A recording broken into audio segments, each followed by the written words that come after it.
Welcome everyone to, I think this is my fourth webinar on Biodiversity Net Gain, but it doesn't matter if you haven't attended any of the other ones. So we are now approximately a month away from the introduction of this new legal regime. Just a bit of housekeeping before I launch in. If you're having any technical issues, my colleague Megan might be able to sort things out if you send a message in the chat. I won't look at the chat. If you have any questions about the content of the webinar, please send them on using the Q&A button that you should see at the top or bottom of your screen.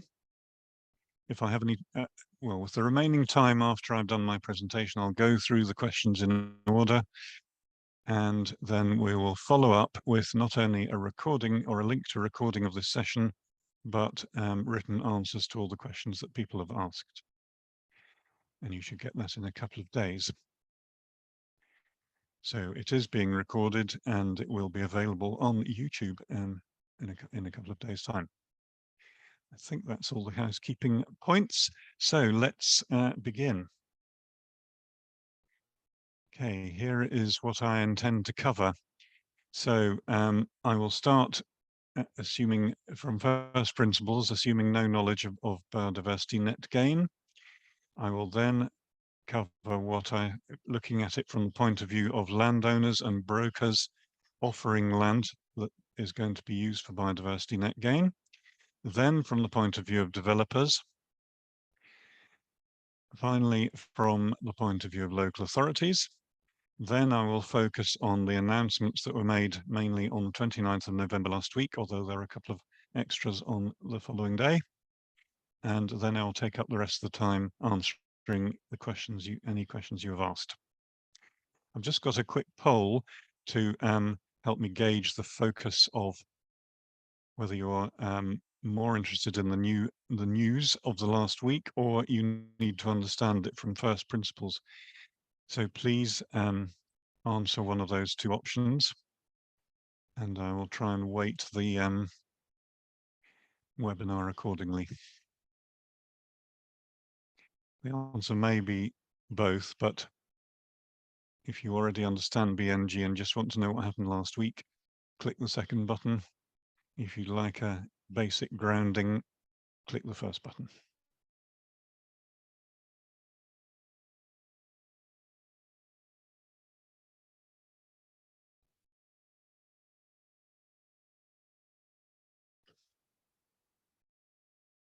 Apparently I can't vote. How unfair.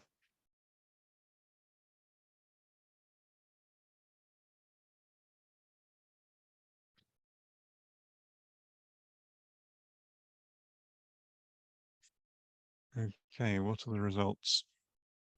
Ah, interesting. 78% of people want to know about last week's announcements. 22% want to know from first principles. So I have woven the announcements from last week into the full discussion, but I will therefore cover the early parts a little more quickly and go a bit more onto the later developments. So that's actually quite useful to know that people do.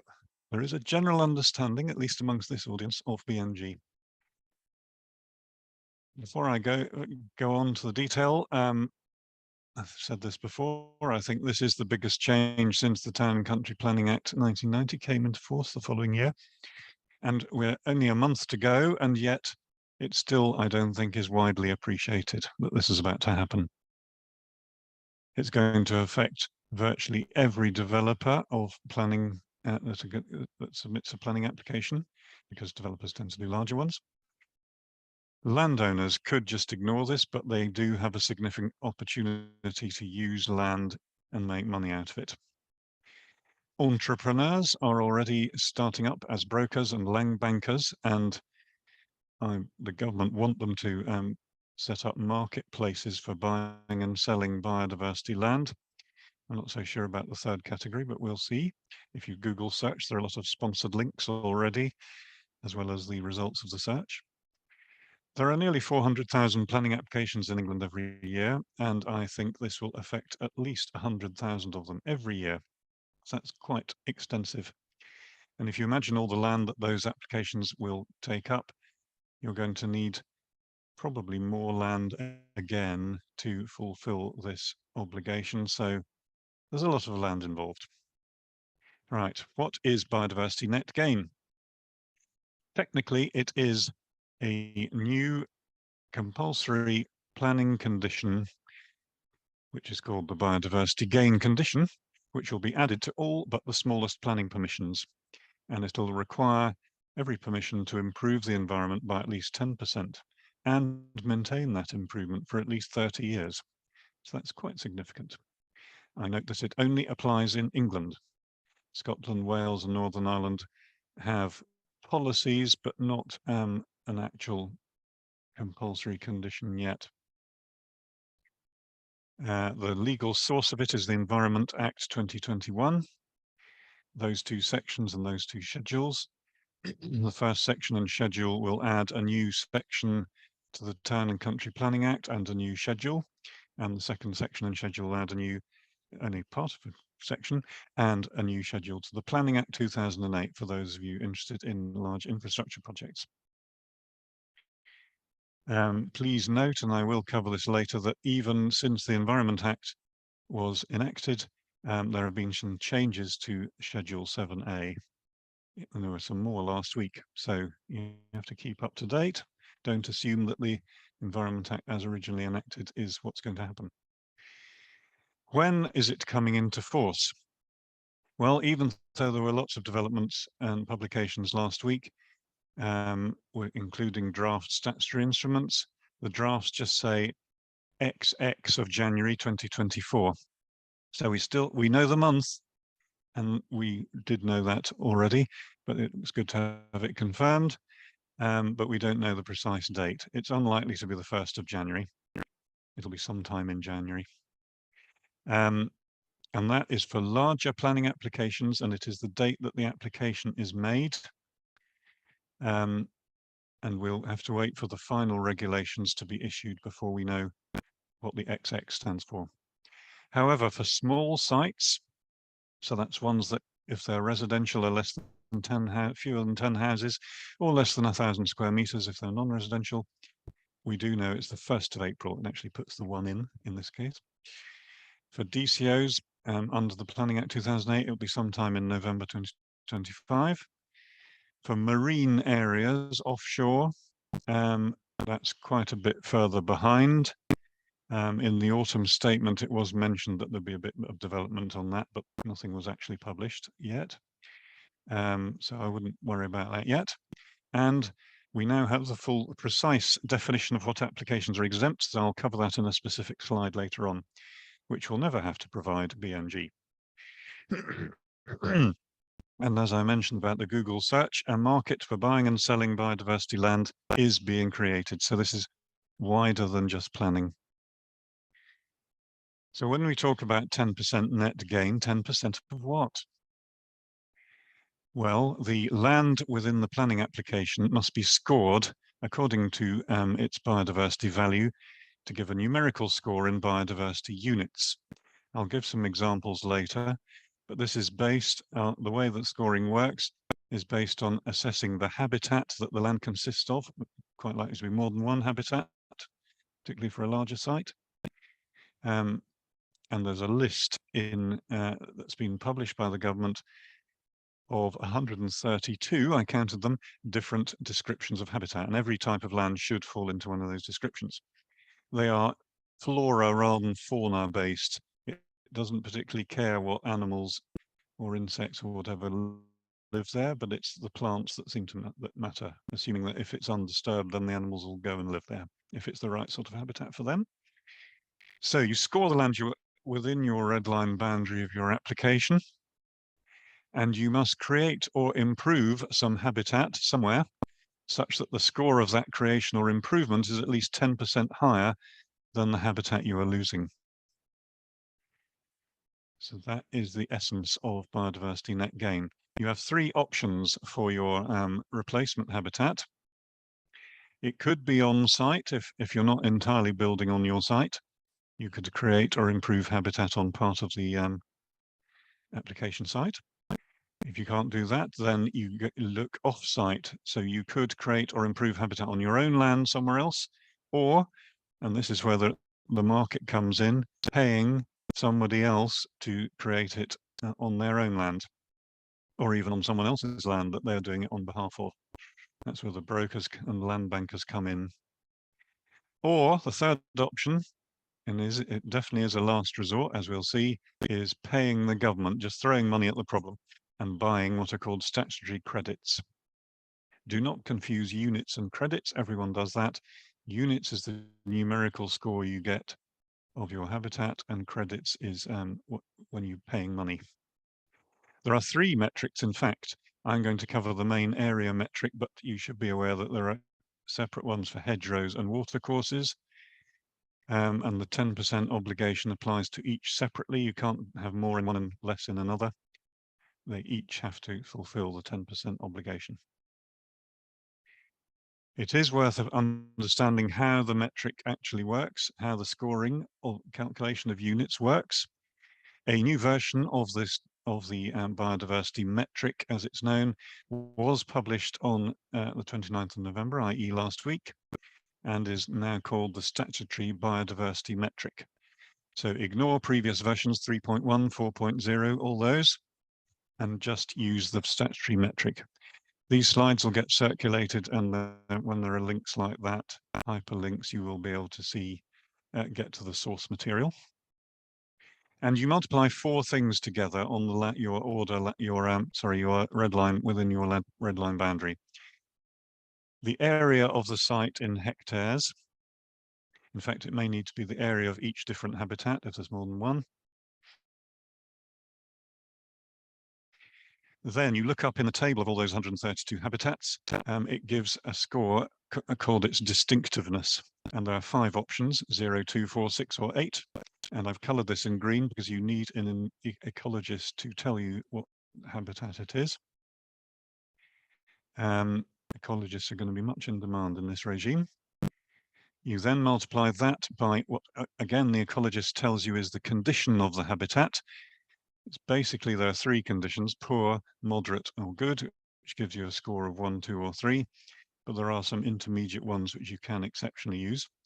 And the fourth thing, which doesn't make much difference, is the strategic significance of the habitat. If it's in the local plan or some other high status local authority document, you multiply by 1.15. If your ecologist says it's not in the plan, but it ought to have been, then they can multiply it by 1.1. And if it's not in the plan, that's just 1, i.e. no difference to the score. So multiply those 4 things. Imagine we have 1 hectare of grassland, which is of low distinctiveness, that's 2, and it's in moderate condition, that's 2, and it's not in the plan, that's 1. You get 1 times 2 times 2 times 1 is 4. So that's your score in units. And you must find, if you're going to build over the entire site, you're going to have to find 4.4 units somewhere else to fulfill the 10% increase obligation. The score of that other land, or it could be on site as well, is even more complicated, I'm afraid, but it's still worth appreciating what the factors are that affect it. You multiply the same 4 things again: area, distinctiveness, condition, but this is the improvement in the condition from what it was before. So you could be changing from one habitat to another, but you still need to score the previous habitat, or you could be improving one habitat from one condition to a better condition. You need the lower condition first and then the improvement to the better condition. Again, the strategic significance, and this is where local authorities can identify sites that they want to be used for BNG land, and that gives a little boost to the score. It's to attract developers and landowners. It is mostly a numbers game, but the distinctiveness must be at least as good in all cases of the new site to the one that you're building on. You can't have a really rare site and just have a huge, not very good site in replacement. And the rules on like-for-like replacement get stricter as you go up the distinctiveness scale. If your distinctiveness is 0, then you don't have to do anything. If your distinctiveness 2, it can be any habitat of at least 2. If it's 4, then it can be any higher category distinctiveness habitat or the same broad category within 4. I'll come on to broad category in a minute. It has to be the exact habitat if it's distinctiveness 6, and you need bespoke to deal a bespoke arrangement if it's habitat 8, the rarest one. There is actually irreplaceable habitat as well, which is even above that, although it rather unsatisfactorily overlaps with habitats of distinctiveness 8, in which case you need a special compensation plan in that case. There are some irreplaceable habitats that are not in the metric, like ancient woodland, and there are some that are, like blanket bog, which is rather confusing if you ask me. So you get those 4 things, you multiply by 3 more things, and the maximum each of these things is 1, so they can, and they're fractions on the whole, so they will make the score smaller, so you'll need more land to compensate for that and achieve your 10% gain. First one is the difficulty of creating the habitat, which varies between already created / easy to create, all the way down to very difficult to create. Very high difficulty was 0.1, which is a huge discount. You need 10 times as much land to overcome that. This isn't a matter of opinion. It is fixed for every habitat, and you just look it up in the metric. The second one is the temporal multiplier. This is how long does it take to create or improve the habitat. Again, it is fixed in the metric. The number of years it is considered it will take to reach each condition. As you might imagine, it takes longer to get a better condition. Poor condition, fewer years. Good condition, more years. You could have already started creating the habitat, or you could be waiting before you create it a number of years. So you add those to the amount in them, or subtract them from the amount in the metric, and then you look up a table of the number of years, and it gives you a fraction which you need to multiply. And the final one is the spatial multiplier. So remember, this can be off-site land, so it could be somewhere else from your development. But actually, it doesn't affect the metric if it's in anywhere within the same local authority area, that's at district level, or where you're applying for your permission, or the same national character area. That is worth noting, because if you click that, you'll get a map of the 100 and something national character areas in the country. They tend to be bigger than very small local authorities, so that may save you the spatial multiplier. Particularly in London, there's about 3 national character areas, whereas there are about 33 local authorities. If you're anywhere within the neighbouring local authority, the one immediately next to the one your host authority, or national character area, then you multiply by 0.75. And if you're anywhere else in the country, you multiply by 0.5. So it doesn't, once you're 2 away, you could be 20 away. It doesn't make any difference. I still don't quite understand what the difference in the metric between version 3.1 and 4 was, but it did affect the spatial multiplier in some way. I thought it was just the improvement in the score compared with what you're building on that was multiplied by this metric, but I'm not so sure now, because I've tried using the actual metric that was published last week, and it doesn't seem to it does multiply the whole of the score by the spatial multiplier. So I need a bit of clarification on that, if someone can explain it to me. So here are some examples to give you a feel for the different habitats, etc. So the broad categories in the left-hand column. So those are some examples. Grassland, a few there. Urban, if it's within developed areas. And you can see an example of a distinctiveness 0. Artificial, unvegetated, unsealed surface. A sealed surface is obviously 0 as well. And there it gives you the multipliers, how difficult it is to create the habitat, how difficult it is to enhance from a lower condition to a higher one, how long it takes, what that does to the multiplier, And if you multiply all the things together in the right-hand column, that's to create, that's the C. In moderate condition, that's the M. Per hectare, you'll get that number of units.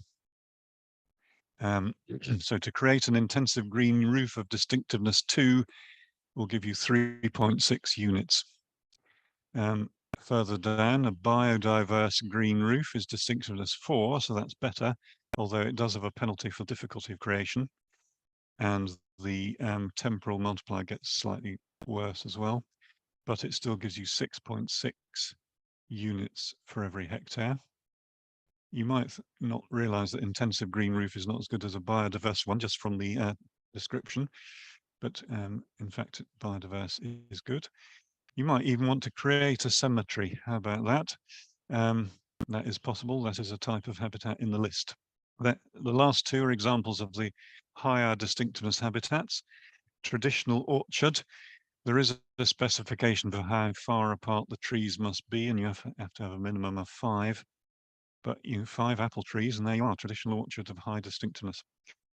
An example of very high distinctiveness, despite its name not sounding particularly rare, lowland meadows are of very high distinctiveness, difficult to create, slightly easier to enhance, and quite a penalty for the time taken to create as well. So what applications, planning applications will not have to provide BNG at all? Well, there is now a set of draft regulations that set this out in precise detail finally. There is a de minimis rule, and all 4 of these things must be true to avoid having to do BNG at all. The first one is that within your application site, there is no priority habitat affected. If you click that link, you get a list. Priority habitat is an older concept than BNG, and there's already a list of priority habitats. Again, it's slightly unsatisfactory because it doesn't correspond to the list of habitats very exactly. But roughly, if your distinctiveness is high or very high, it's probably going to be a priority habitat and you can't avoid BNG. If the amount of non-zero distinctiveness area that you are going to affect is less than 25 square meters, so if it's all 0 distinctiveness, for example, then you won't have to provide any BNG.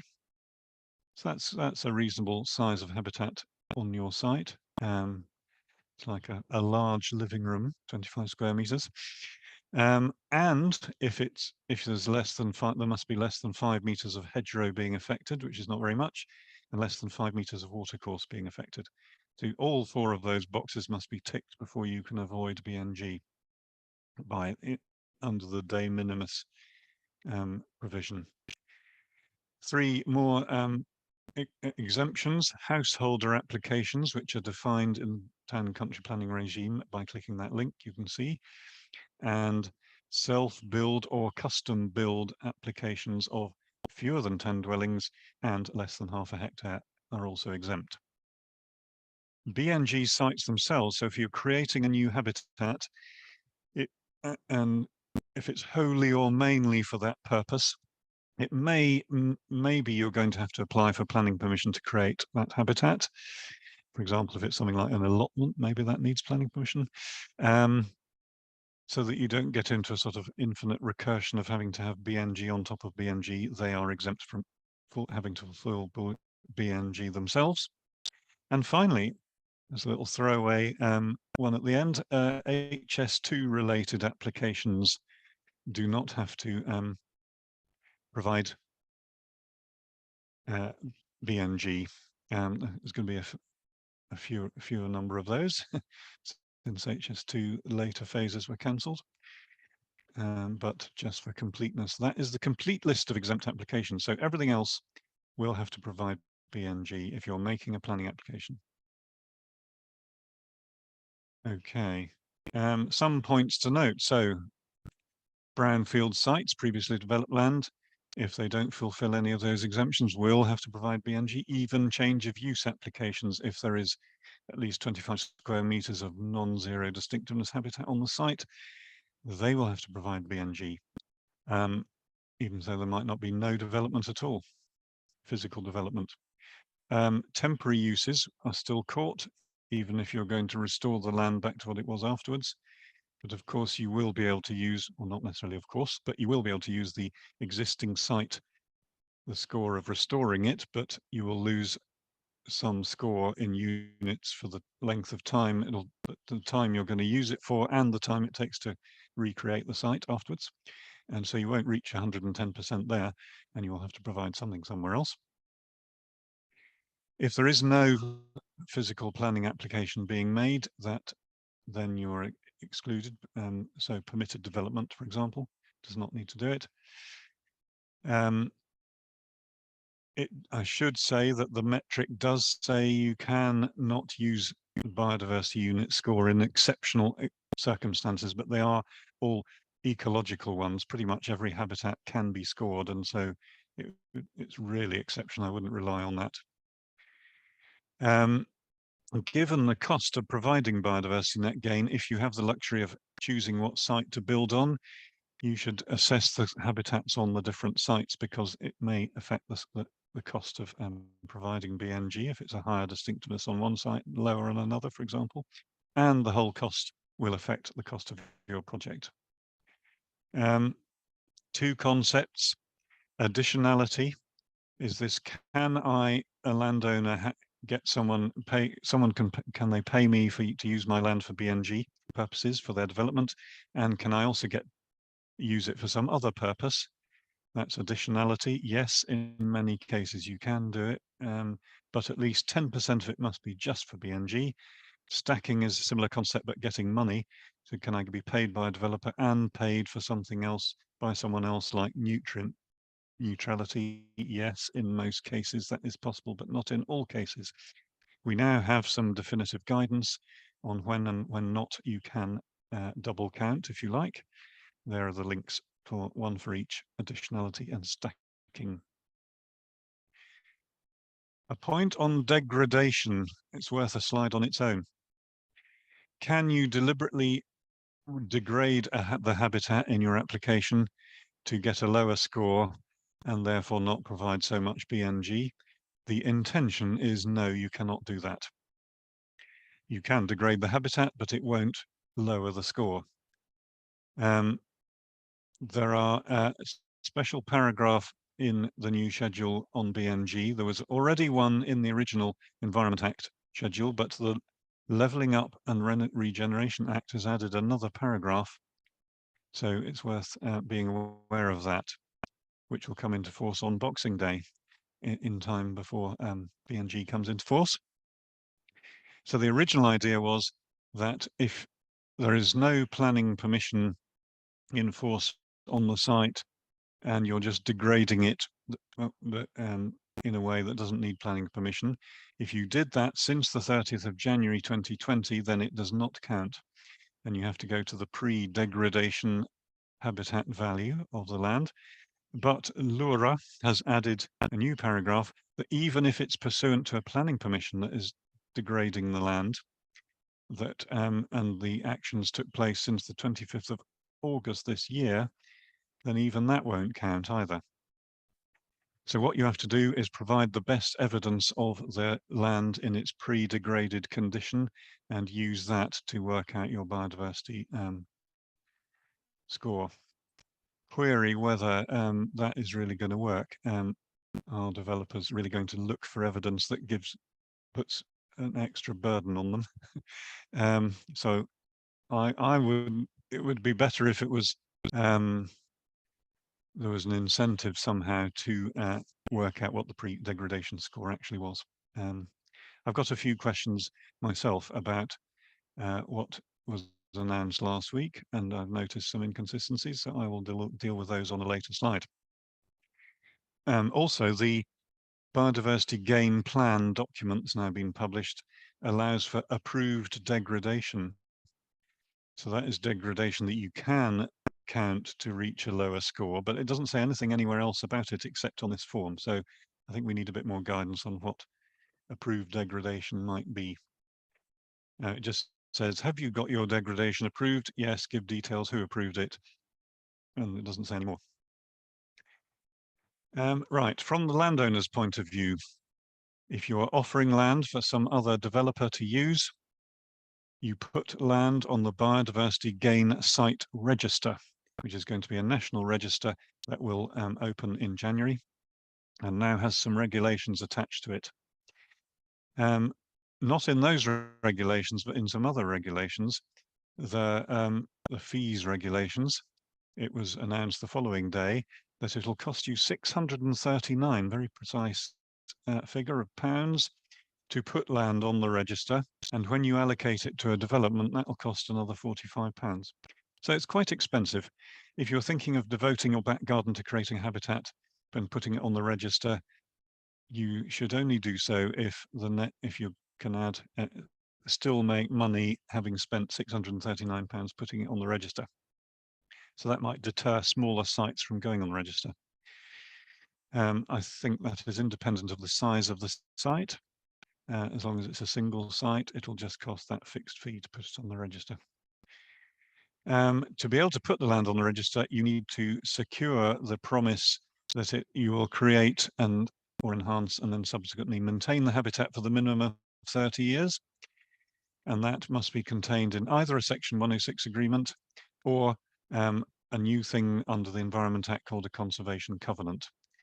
But that you still can't have one of those because the body you enter into it with, it's called a responsible body. There aren't any responsible bodies yet, although applications can be made to become one, whereas the Section 106 agreement is with the local authority. But note that this is a special type of Section 106 agreement because it's not necessarily associated with a planning permission, because you may not need any permission to create your habitat if you're just planting some different types of plants to create certain habitat. But you will need the Section 106 agreement nevertheless, not tied to any planning permission. Once it is allocated to a development, you must start creating the habitat. You could have already started creating it, but you must start creating it within 12 months. That's new in last week's announcements. And that must be a condition of your Section 106 agreement or conservation covenant. But before you start creating the habitat, you do need good evidence of what the existing habitat is so that you can claim the increase in score and make it available to other people. So you will need probably photographic evidence and expert opinion on what the condition of the habitat is before you start improving it or creating a completely different habitat on it. Right, that's it for landowners. For developers, when you make an application from the start date in January, you have to submit a new document with your planning application, which was previously called a BNG statement, but the law doesn't seem to actually particularly call it that. We now have precision about what that statement needs to contain, and that is going to be added according to the draft statutory instruments as a new paragraph 7.1a of the Development Management Procedure regulations order, regulation 15 of the amending regulations. That link will tell you what the ingredients of this BNG statement are. The habitat value is at the date you make the application, unless you agree an earlier date with the local planning authority. Can't be a later date.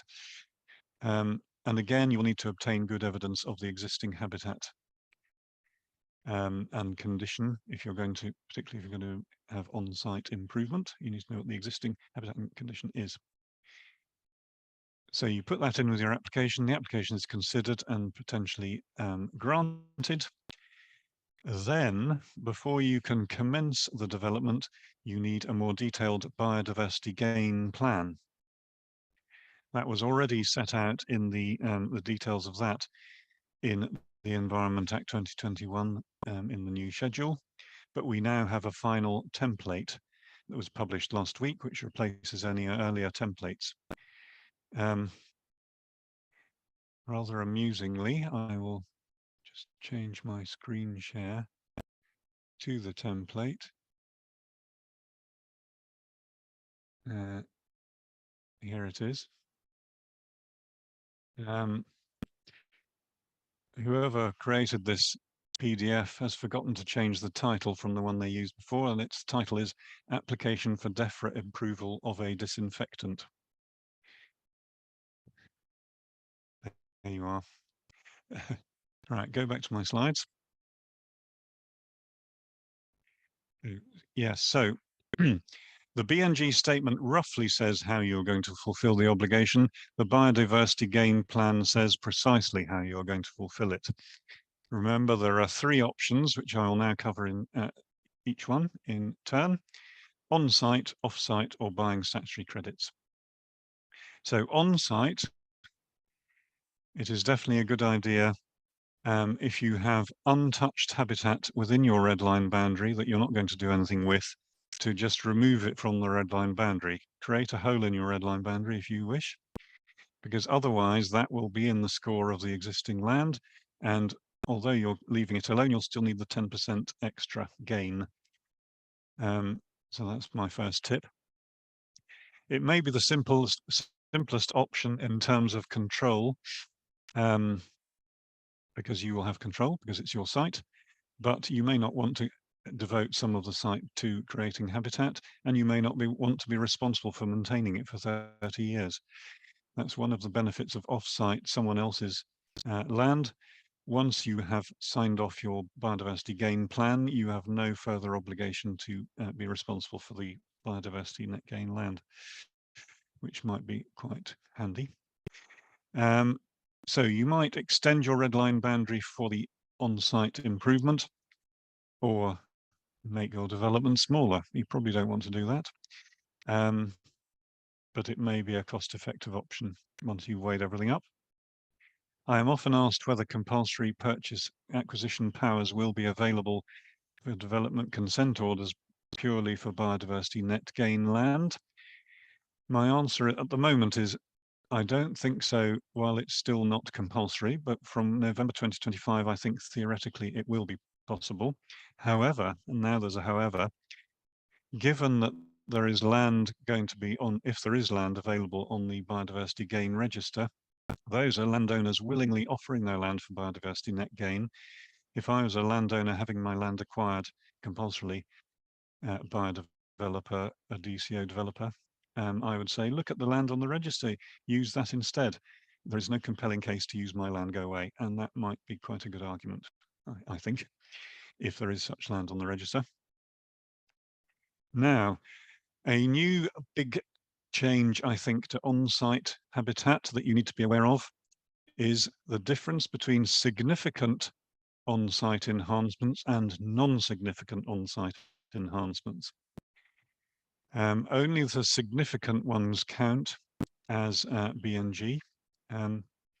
Non-significant enhancements, they still count in terms of scoring, but they don't count in terms of fulfilling the BNG obligation. The examples they give are private gardens or container planting, and also in another part of the guidance they say retained habitat that you're just leaving completely alone, i.e. habitat in the first bullet point on this slide, is non-significant. In my view, this is a very significant distinction, important distinction, and there is not really enough guidance on what the difference is, because if you're doing a significant enhancement on the site, then you need a whole panoply of securing it, and if it's non-significant, then you don't. So it's quite important which one it is. Significant enhancements are expected to have a thing called a habitat management and monitoring plan that says how you're going to manage and monitor the habitat. This is not mentioned in statute anywhere, but everyone's they're going to be familiar currency in this regime, I think, so you're pretty much obliged to have one. What is required by law is either you have to secure the new habitat on site via a planning condition. So that's in addition, that's a separate condition to the biodiversity gain condition that's applying to all planning permissions, or a Section 106 agreement like off-site land, or a conservation covenant like off-site land. the guidance on the legal agreement slightly contradicts this. I'll mention this later. So that's a very important new distinction that was vaguely mentioned before, but is now hard-coded into this regime. If you're going off-site,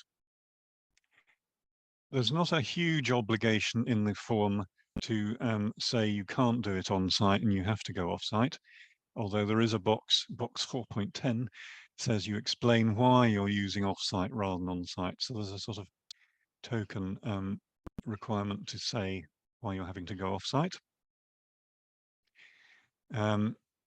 So you reach a deal with a landowner or broker, or look for land offered by them on their websites. Amazingly, it says the Biodiversity Gain site register will not be the marketplace for buying and selling biodiversity gain land. It won't have contact details on it or anything useful like that, which I think is a massive lost opportunity.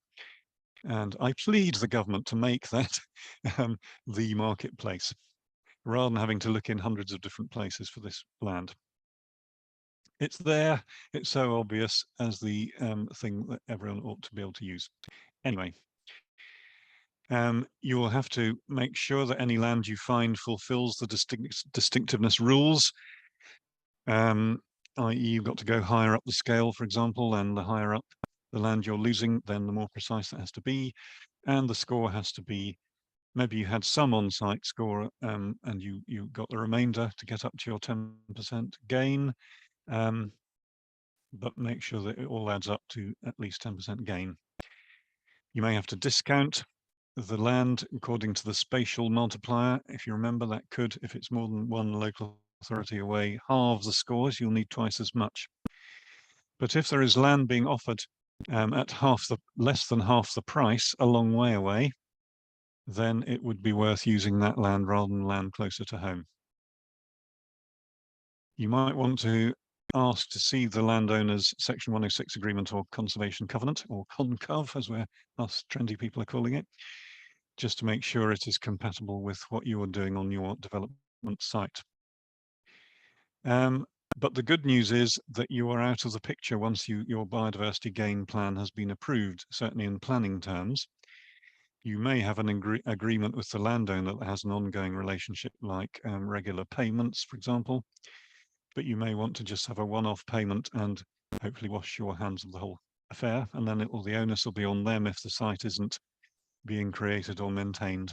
It'll be their breach, not yours. The local authorities can add policies on top of the mandatory obligation, and they might be different if you're in different local authority areas that your offsite land is from your development. So you might need to check that are there any differences between the two, and you wouldn't want to be paying extra for that landowner to have to fulfill more onerous policies somewhere else that you wouldn't have to fulfill in your own area, for example. Last resort is credits. So you must, this time you do actually have to provide evidence in the form where you can't find offsite or on-site or off-site land. It says if you need more than a quarter of a unit, if you need less, then you can just buy it. If you need more, you have to provide evidence that you've found at least 3 providers who don't have any suitable land, or you've done a search and you haven't found it. Prices were published in July. They haven't changed last week. You have to double all the prices because you need 2 credits for 1 unit. Low distinctiveness costs £84,000 per unit of all types. Medium varies depending on the type of habitat, between 84 and a quarter of a million, and high distinctiveness is 84,000 to 1.3 million. So you really don't want to build on the highest distinctiveness within the high distinctiveness, the most expensive one, for example, a peat lake. Very high distinctiveness and irreplaceable habitat cannot be offset by a statutory credit, so you have to make arrangements to create a habitat or pay someone to create one. The local authorities, you can have stricter policies. Some local authorities already have a 20% BNG policy, which is stricter, but that is just a policy rather than actual law, so it can be negotiated. Some have policy that any off-site land must be in their area. That is, they're entitled to have that as a policy. Make sure it is actually a policy and it is adopted, not just a sort of wish. Good idea to produce a local nature recovery strategy, because that will affect the strategic significance multiplier for any land mentioned in it and make it more attractive to use. If you are approving a planning application, do check that the any on-site BNG is secured and has a habitat management and monitoring plan. You may wish, a local authority is likely to have a lot of land and might wish to offer it and put it on the register. In this case, you can't have a Section 106 agreement with yourself, so you will need a conservation covenant with a responsible body once that becomes available. But this is a money-making opportunity for local authorities here. And you should probably build into any Section 106 agreements the cost of monitoring the land. There is, now that we've got the detail, you must approve any biodiversity gain plan sent to you by a developer within 8 weeks. Otherwise, they can appeal for non-determination. Right, here are all the things that were published on the 29th and 30th of November. There were 6 statutory instruments. There's links to all of them. Modifications to the Town and Country Planning Act, the exemptions that I mentioned earlier, ones on irreplaceable habitat, how that's defined, what you have to do with it, some miscellaneous amendments to various acts. One of the significant modifications that the first one has done is introduce a more complicated system for outline permissions and phased permissions, that you're going to need an outline biodiversity gain plan for the whole thing and a phase biodiversity gain plan for each phase.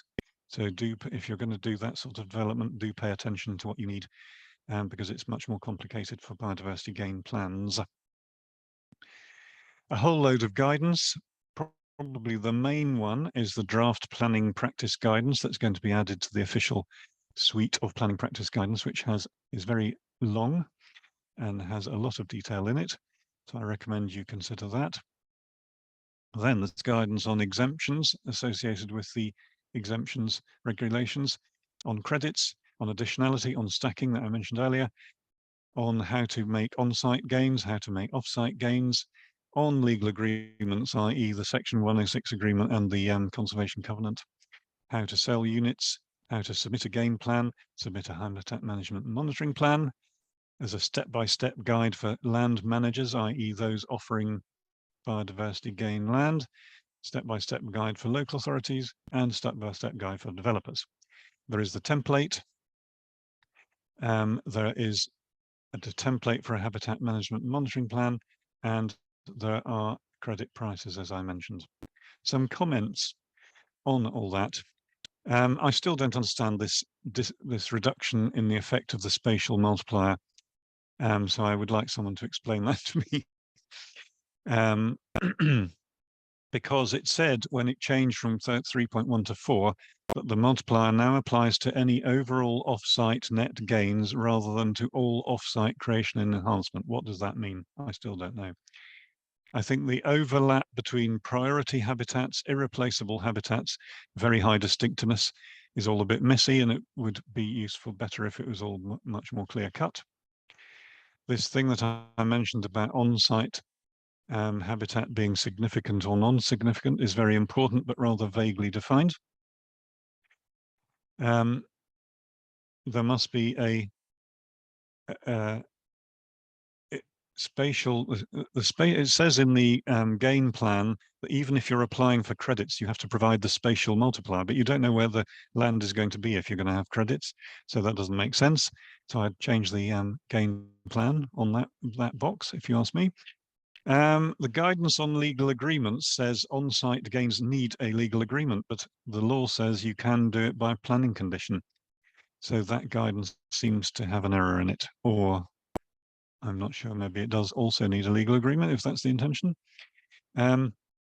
In the guidance on legal agreements and on habitat management and monitoring plans, I don't think there's enough in there about conflicting legal rights on the biodiversity gain land. What if there are mineral rights? What if there are shooting rights that have been previously mentioned that might interfere with the ability to create and maintain the habitat? But it doesn't seem to require you to state those anywhere, and I would recommend that that gets added to the guidance. As I mentioned about degradation, the way it's currently defined, it doesn't really incentivize not degrading land deliberately. Excuse me. The gain plan mentions approved habitat degradation, but does not mention that anywhere. No, that's not mentioned anywhere else that I can find. And finally, the HMMP template does refer to degradation, but only the non-planning permission type since January 2020, not the new type that's in the LURA since August that is pursuant to planning permission. So a few things there. Right, in my remaining time, I've only got 6 minutes, so I'm not going to be able to answer very many questions. I do have one slide on sales. So we can provide a general advice on legal compliance with the new system, which we are much more able to do now that the draft regulations are out. But there are quite a lot of legal compliance issues associated with this new regime now. We can also provide strategic advice if you're doing something perhaps wider than just one development. Any legal implications for what you're proposing to do, will it be compatible with this new regime? Because as it starts, there's going to be a lot of trial and error from developers, landowners, brokers, land bankers, everyone. But there is now more clarity on the law. In terms of documents developers will need, there is now legal compliance of the BNG statement, not strategy, that goes with the planning application, legal compliance of the biodiversity gain plan, legal compliance of the condition attached to the planning application, planning permission, or the section or the actual drafting of the section 106 or conservation covenant. It does even say in the guidance, thank you guidance, that you will need legal advice on that. Advice, although there's no legal compliance because it's not mentioned in the law, on habitat management and monitoring plans. Similarly, for landowners and brokers, the drafting of the legal agreement and advice on the habitat management and monitoring plan. There will be documents between landowners and brokers, a consultancy agreement, for example, and a sale agreement between a developer and a landowner that will exclusively allocate the landowner's land to the development and make sure the landowner doesn't sneak off and send it to somebody else. The guidance suggests that a deposit is paid initially to secure the land, and then the rest is paid once the developer receives planning permission. All this will provide new grounds for objection to planning permissions, because an objector could say they've underscored the existing habitat, for example, or they've overscored the replacement habitat. So there's a new battleground there. And we may be able to help you on that. Right, before I go into the Q&A, which I'll only be able to answer about 2 questions, we do have a fortnightly BNG bulletin that comes out, and you can subscribe to it on our website and get the latest information. We are developing some what I hope are useful links on our website. For example, one we have done is this list of local authorities. So there's a link to it in that slide. Here's a list of all the 317 local authorities in England. And if you click a random one, South Cambridgeshire, it performs a Google search on the South Cambridgeshire website. So we did need to get the name of the website correct because they're not always obvious, for the phrase Biodiversity Net Gain. So that will give you the latest documents on that local authority's website, any additional policies they have that go above and beyond the mandatory minimum and all other considerations they are thinking about. So I hope that one's useful for a starter. And we're also hoping we will have a simplified version of the metric calculation so that you can do a sort of rough guide to see how many units you need and whether you're securing them enough units. So watch out for that coming out. Thank you. There are some random extra links, as well as that main last week link page that I offered. So where are we? We're at 10:29, so I'm afraid I think I'd better not answer any of the questions live on the webinar, because I want you to be sure that you can get back to your day at 10:30. Perhaps you're going to listen to the former Prime Minister giving evidence to the COVID inquiry this morning. So I will leave it there, but I will follow up with all the questions in writing, along with copies of the slides and a link to the presentation. So thank you very much for listening. I hope that was useful, and have a good day.